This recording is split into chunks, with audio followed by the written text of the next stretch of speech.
Hi friends, ரெடிகா ஆசை சீரியலில் நாளைக்கு என்ன நடக்க போகுதுன்னு பார்க்கலாம். வாங்க வீடியோக்குள்ளே போகலாம். நம்ம சேனல் இன்னும் சப்ஸ்கிரைப் பண்ணாதவங்க சப்ஸ்கிரைப் பண்ணிக்கோங்க. சிந்தாமணி பணத்தை ரெடி பண்ணி கொண்டு வரேன்னு சொன்னதுக்கு அப்புறமா ரோஹிணிக்கு ஃபோன் பண்ணுறாங்க. ஃபோன் பண்ணி, இங்கே பாரு ரோஹிணி, உன்னால தான் எனக்கு 40,000 நஷ்டம்.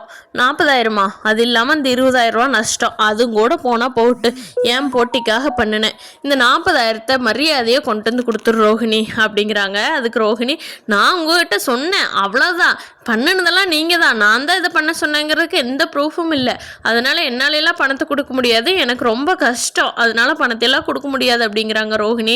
இங்கே பாரு ரோஹிணி, நீ என்கிட்ட கொடுக்கல, நான் உங்கள் வீட்டில் வந்து எல்லா உண்மையும் சொல்லிடுவேன். உங்கள் வீட்டில் நீ தலை நிமிர்ந்து நடக்க முடியாது, பரவாயில்லையா அப்படின்னு கேட்குறாங்க. ரோஹிணி, ஐயோ இவகிட்ட சொன்னது தப்பாக போச்சே அப்படின்ட்டு மனோஜ்கிட்ட ஏதோ ஒரு பொய்யை சொல்லி எனக்கு 50,000 பணம் வேணும் மனோஜ் அப்படின்னு வாங்கிக்கிறாங்க.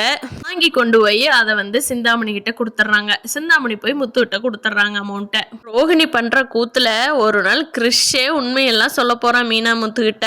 அப்படிதான் வீட்டில் இருக்கிறவங்களுக்கு தெரிய வரும். இப்படியே எவ்வளோ நாள் தான் ரோஹிணி தப்பிச்சுட்டே இருக்க முடியும்? அருண் நினச்ச மாதிரியே ஸ்கோர் பண்ணுறான் சீதாவோட வீட்டில். எல்லார்த்துக்கிட்டையும் நம்ம தான் ஹீரோவாக இருக்கணும், முத்து டம்மி பண்ணணும் அப்படின்னு அருண் ஸ்கோர் பண்ண நினச்சிட்டு இருக்கான். ஆனால் கண்டிப்பாக என்றைக்குமே முத்து தான் ஹீரோ. பார்க்கலாம் ஃப்ரெண்ட்ஸ், இந்த வீடியோவில் ரோஹிணி ஏதாவது மாட்டுறாங்களா, அதுக்கு ஏதாவது சந்தர்ப்பம் வருதா அப்படிங்கிறத. இந்த வீடியோ பிடிச்சிருந்தா லைக் பண்ணிக்கோங்க. நீங்கள் என்ன நினைக்கிறீங்கன்னு கீழே கமெண்ட் பண்ணுங்கள். தேங்க்யூ.